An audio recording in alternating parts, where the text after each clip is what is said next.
Hello दोस्तों, स्वागत है आज के मेरे इस वीडियो में। आज मैं लेकर आ गया हूं अर्धवार्षिक परीक्षा 2023-24 कक्षा 12 भौतिक विज्ञान का पेपर। बहुत ही इंपॉर्टेंट पेपर है और मेरे लिए तो ये आज के जो मैंने आज ही इसको पेपर दिया, बहुत ही आसान पेपर रहा और बहुत ही अच्छा पेपर बना हुआ है। बोर्ड की दृष्टि से मैं सभी बोर्ड के पेपर देख के गया था, पढ़ के गया था, तो यहाँ से बहुत ही क्वेश्चन मैच किए हैं जिससे मेरा बहुत ही फायदा हुआ। तो ये बहुत ही अच्छा पेपर है और आपके भी अर्धवार्षिक परीक्षा में पूछा जाने वाला है और बोर्ड परीक्षा के लिए बहुत ही इंपॉर्टेंट है। तो ये क्वेश्चन आपको पूरा क्वेश्चन पेपर सॉल्व करना है और यहाँ पर मैं इस पेपर का इसमें पूरा सॉल्यूशन मतलब सॉल्यूशन इस वीडियो में नहीं दिखा रहा हूँ। मैं उसको 16 तारीख के बाद दिखाऊंगा या फिर 16 तारीख को इसका सॉल्यूशन आ जाएगा आपको इसी चैनल पे। लेकिन यहाँ पर मैं सिर्फ इसका पूरा जैसे ये पेपर आपको मैं दिखा दूँ, जिससे कि आपका अगर जल्द ही पेपर होने वाला है तो आप इसको देख लीजिए और इससे क्वेश्चन को सॉल्व कर लेंगे, जिससे आपका फ़ायदा हो सके, यहाँ पर आप अच्छे से समझ सकें।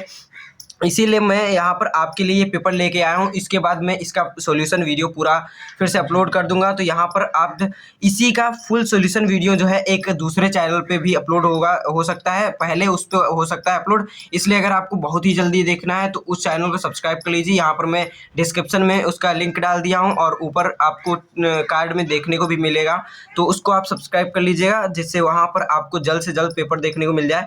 तो यहाँ पर आप देखेंगे सबसे पहले अर्धवार्षिक परीक्षा का पेपर है, तो बहुत इंपॉर्टेंट पेपर है, 70 नंबर का पेपर होता है। तो ये सब आप जानते ही हैं, नॉर्मल चीज़ें हैं। और यहाँ पर आज ही मैं पेपर दे के आ रहा हूँ, तो इसके लिए थोड़ा सा एक्सपीरियंस मैं आपको अपना बता देना चाहता हूँ कि ये पेपर जो होने वाला था इसके लिए मैं बहुत परेशान था। बहुत मतलब चिंता हो रही थी कि कैसे इसको देंगे। बहुत ही कठिन भौतिक विज्ञान, इतना मोटा सा किताब मैंने लिया है, तो बहुत ज़्यादा मतलब उसमें दिक्कत हो रहा था कि किस तरीके से देंगे। बहुत सारे डेरिवेशन, इतने सारे डेरिवेशन कहाँ से कैसे याद करें, मतलब कैसे पढ़ा जाए। तो इसको मैंने बहुत ही अच्छे से क्लियर आराम से इसको समझते जितने इंपॉर्टेंट क्वेश्चन थे, पुराने बोर्ड के पेपर थे, उनको मैंने सॉल्व करके अच्छे से इस पेपर को किया है। तो इसके लिए आप चैनल ज़रूर सब्सक्राइब करिए। मैं सभी बोर्ड के पेपर और ये यहाँ पर आपको ये पेपर पूरा सॉल्व करके दिखाऊंगा। तो यहाँ पर आपको सिर्फ ये पेपर दिखा दे रहा हूँ। तो सबसे पहले अब स्टार्ट करते हैं भौतिक विज्ञान। तो पहला क्वेश्चन यहाँ पर दिया गया है, खंड आ में विद्युत क्षेत्र की तीव्रता का मात्रक है। पहला क्वेश्चन पूछा गया है। तो यहाँ पर 12 नंबर ऑप्शन सही है, न्यूटन प्रति कूलम विद्युत क्षेत्र की तीव्रता का मात्रक है। तो E बराबर F/Q होता है ना, वहाँ से आपका न्यूटन बटे कूलम आ जाएगा। ये वाला आपका राइट आंसर है। फिर यहाँ पर आपका खा नंबर है क्वेश्चन, निर्वात में प्रकाश की तरंग दैर्ध्य 6400 एंगस्ट्रॉम है। जल की इसके मतलब जल में इसकी तरंग दैर्ध्य होगी ANW यहाँ पर बराबर में 4/3। यहाँ इस तरीके से आपको दे दिया गया है और आपको इसको जब हल करेंगे आप इसका क्वेश्चन को, तो यहाँ पर आपका राइट आंसर 4800 एंगस्ट्रॉम, इस तरीके से ये राइट आंसर आपका आ जाएगा। फिर आपका अगला क्वेश्चन यहाँ पर दिया गया है गा नंबर, किसी तार का विद्युत प्रतिरोध 500 ओम है, इसकी विद्युत चालकता होगी। आपका यहाँ पर पूछा गया है 500 प्रतिरोध दे दिया गया और इसकी विद्युत चालकता कितनी होगी। तो इसको जब हल करेंगे आपका, तो यहाँ पर ये राइट आंसर आ जाएगा 0.002 ओम इनवर्स, इस तरीके से ये राइट आंसर हो जाएगा। फिर आपका अगला क्वेश्चन दिया गया है घा नंबर, प्रिज्म से गुजरने पर किस रंग के प्रकाश का विचलन अधिकतम होगा। तो यहाँ पर आप जानते होंगे प्रिज्म से जब आपका वर्ण विक्षेपण होता है, यानी कि अपने अपने रंगों में प्रकाश बट जाता है, तो सबसे नीचे आपका बैंगनी होता है। जो सबसे नीचे तक झुक गया यानी कि वो उसका अपवर्तनांक सबसे अधिक है। तो यहाँ पर इसी तरीके से इसका अधिकतम अपवर्तन जो होगा वो बैंगनी रंग का होगा। यहाँ पर इस तरीके से आपका विचलन जो होगा, विचलन अधिकतम किसका विचलन होगा, अधिकतम विचलन आपका बैंगनी रंग का होगा। तो यहाँ पर ये राइट आंसर हो जाता है। फिर यहाँ पर आपका अगला क्वेश्चन पूछा गया, जीरो केल्विन ताप पर शुद्ध अर्धचालक है।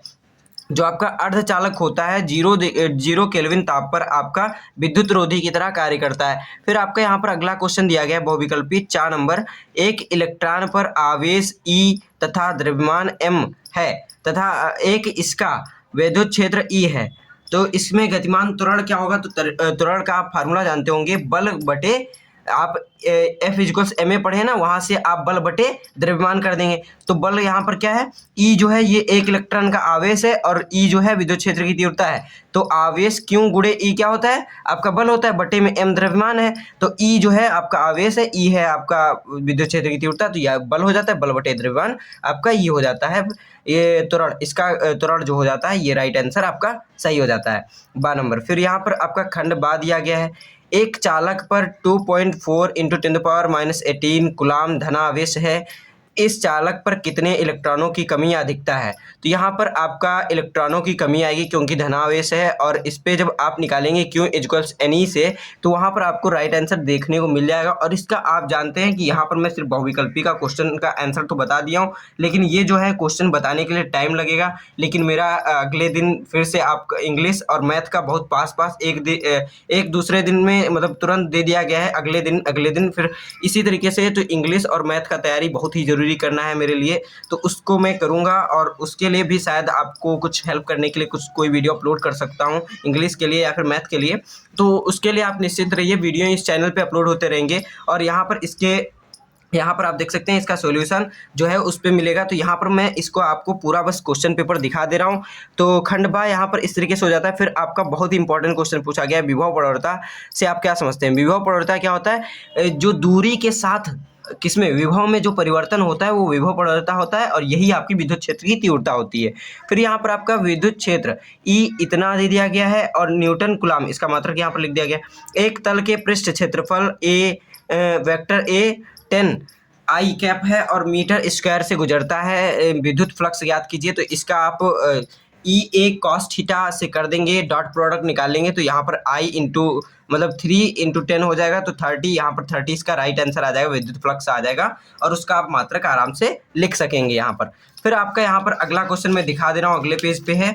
तो अगला क्वेश्चन इसी तरीके से आपको दिया गया है, तो देख लीजिए। तो इस तरीके से यहाँ पर घ नंबर है। घ नंबर, एक अवतल लेंस के प्रत्येक पृष्ठ की वक्रता त्रिज्या 30 सेंटीमीटर तथा अपवर्तनांक 1.5 है। इसकी फोकस दूरी ज्ञात कीजिए। तो ये एक अवतल लेंस है, उसकी जो दो आपकी अवतल लेंस में कितनी वक्रता त्रिज्या दो होंगी, R1 R2, तो उसकी कहा है 30 वक्रता त्रिज्याएं हैं, और अपवर्तनांक दे दिया गया 1.5। तो आपको इसकी फोकस दूरी ज्ञात करना है। तो ये आपका लेंस मेकर फार्मूला में आप इसका जब रख देंगे तो वहाँ से आपको राइट आंसर मिल जाएगा। फिर यहाँ पर आपको दो अपवर्तनांक का 10 डिग्री कोण वाले पतले प्रिज्म के से इसका कितना न्यूनतम विचलन कोण होगा। तो कितना न्यूनतम विचलन कोण होगा यहाँ पर पूछा गया है। तो आप इसका फार्मूला जानते होंगे। इसके लिए मैंने एक छोटा सा वीडियो बनाया था, मतलब शॉर्ट नहीं था, लेकिन वो उसमें टेस्ट के कुछ एग्जाम के लिए मैंने वीडियोस बनाए थे। बहुत ही इंपॉर्टेंट क्वेश्चन मैं देता रहता हूँ हमेशा, जैसा कि मैं बता रहा हूँ आपको।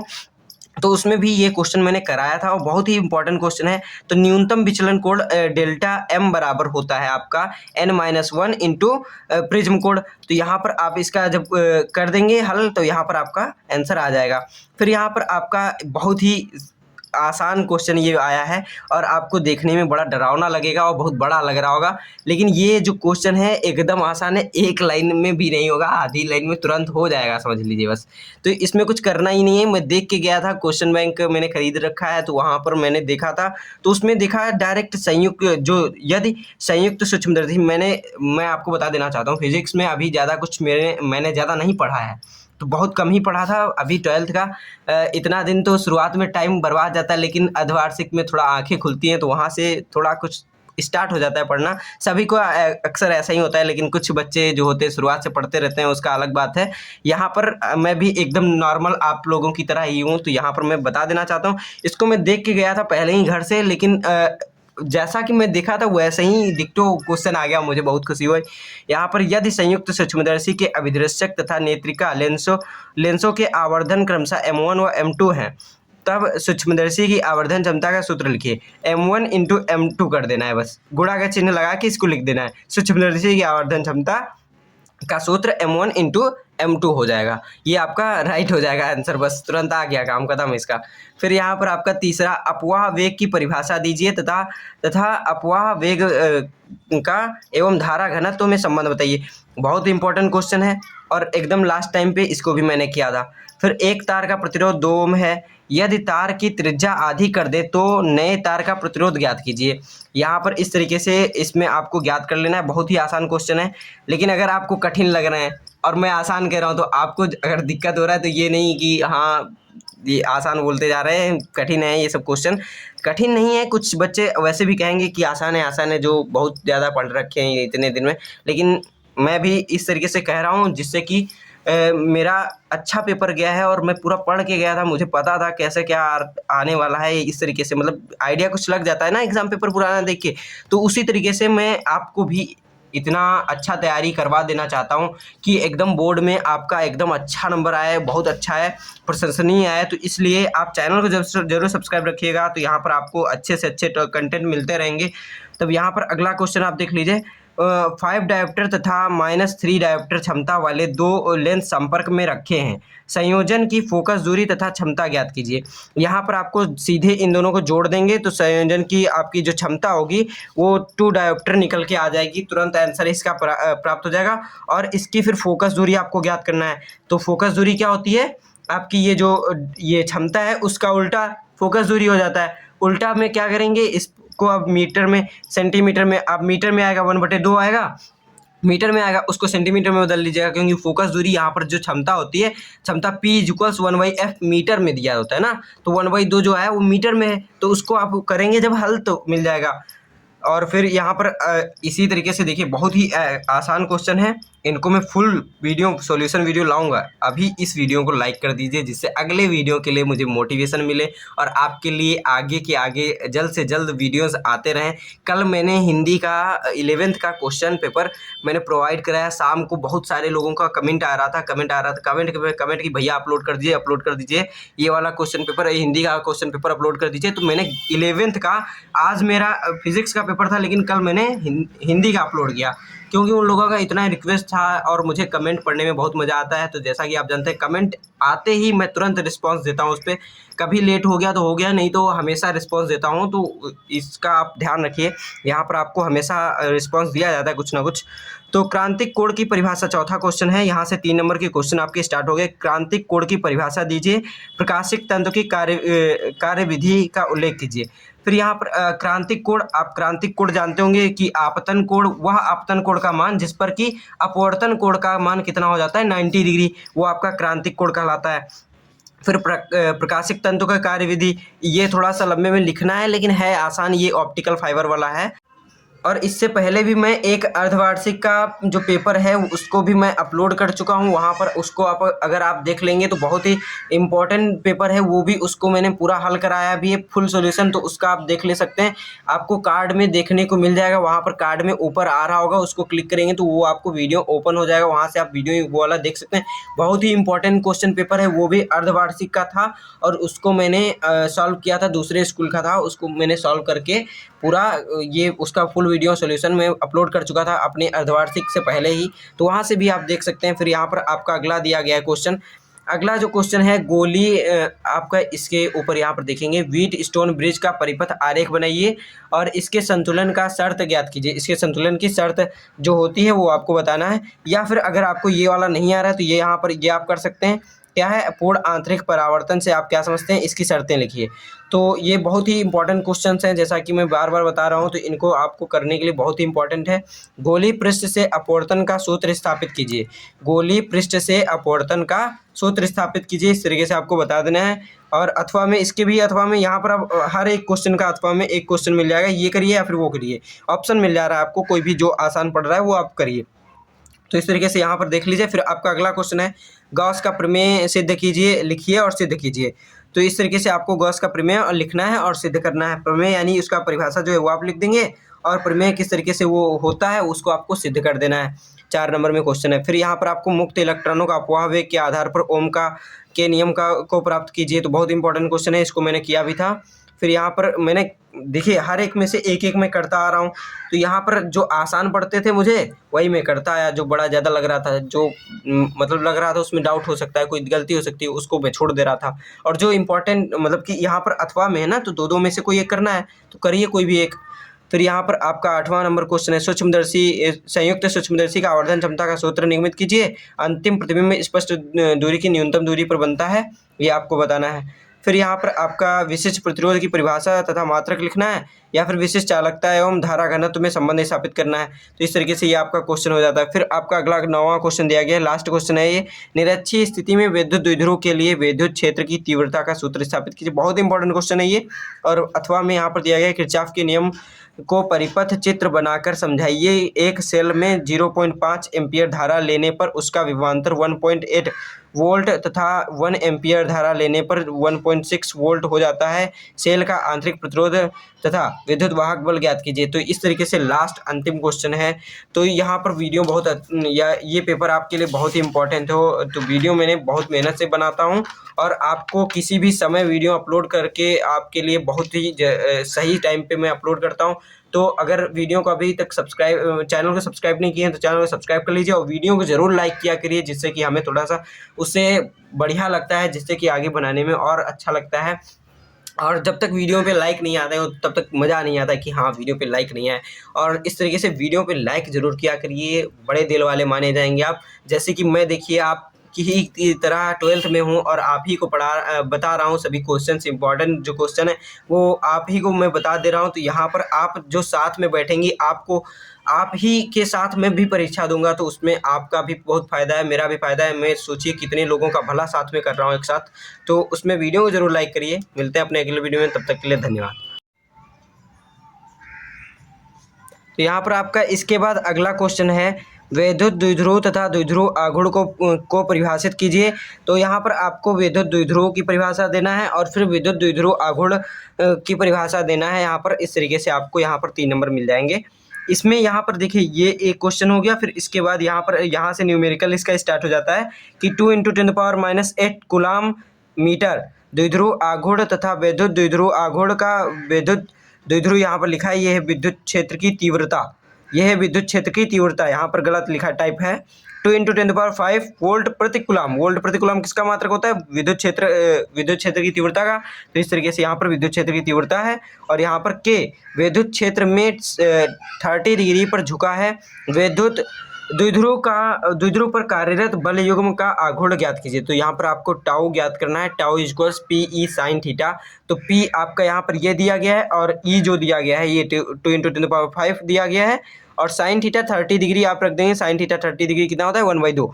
तो यहाँ पर रखने के बाद आपका आंसर सीधे तरीके से प्राप्त हो जाएगा।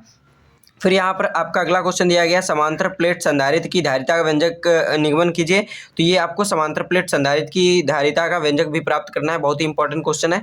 और इसी तरीके से मैंने इससे पहले भी इसको करवा चुका हूँ, जैसा कि बताया भी था, और यहाँ पर ये क्वेश्चन पूरी तरीके से अच्छे से मैंने बता चुका हूँ पहले से भी। तो यहाँ पर अगला क्वेश्चन दिया गया है प्रिज्म कोण 60 डिग्री वाले प्रिज्म में प्रकाश किरण डालने पर न्यूनतम विचलन कोण 30 डिग्री प्राप्त होता है। प्रिज्म के पदार्थ का अपवर्तनांक ज्ञात कीजिए। तो यहाँ पर आपका इसी तरीके से क्या दे दिया गया? आपका प्रिज्म कोण दे दिया गया, विचलन कोण दे दिया गया। अब आपको अपवर्तनांक निकालना है। तो यहाँ पर आपको प्रिज्म का अपवर्तनांक वाला फार्मूला लगा के, क्या होता है प्रिज्म का अपवर्तनांक? N = sin आपका प्रिज्म का कोण प्लस में न्यूनतम विचलन कोण बटे में 2, बटे में इसके पूरे के बटे में क्या आएगा?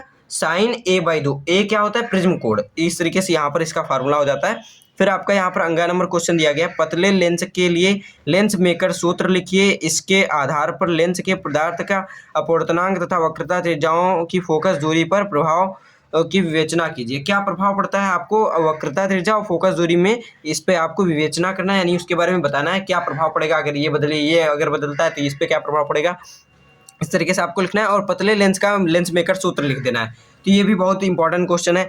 फिर यहाँ पर आपका अगला क्वेश्चन दिया गया 5 नंबर का विद्युत द्विध्रुव के अच्छी स्थिति में विद्युत विभव का सूत्र निगमित कीजिए। तो फिर आपका अगला क्वेश्चन यहाँ पर दिया गया है आँख की समंजन क्षमता से क्या अभिप्राय है? दूरदृष्टि दोष वाले व्यक्ति के लिए निकट बिंदु 150 सेंटीमीटर है, वह 25 सेंटीमीटर की दूरी पर यहाँ पर आगे देख लीजिए आप क्वेश्चन पर रखी पुस्तक को पढ़ना चाहता है, उसे कितनी फोकस दूरी के लेंस प्रयोग करना होगा? तो इस तरीके से क्वेश्चन है, इसको आप कर लीजिएगा। न्यूमेरिकल है, बहुत ही आसान, ये भी न्यूमेरिकल है। फिर यहाँ पर आपका अगला क्वेश्चन दिया गया है ग नंबर संपर्क में रखे 2 पतले उत्तल लेंसों के संयोजन के लिए फोकस दूरी का सूत्र निगमित कीजिए। ये भी 3 नंबर का क्वेश्चन है, बहुत इंपॉर्टेंट क्वेश्चन है। फिर यहाँ पर आपका अगला क्वेश्चन दे दिया गया किसी सेल के आंतरिक प्रतिरोध का क्या अर्थ है या किन कारकों पर निर्भर करता है? इस तरीके से इसको भी बहुत इंपॉर्टेंट क्वेश्चन है। अब थोड़ा जल्दी में बता रहा हूँ मैं, और इसका आपको आराम से जो सॉल्यूशन होगा वो अगले वीडियो में बताऊँगा।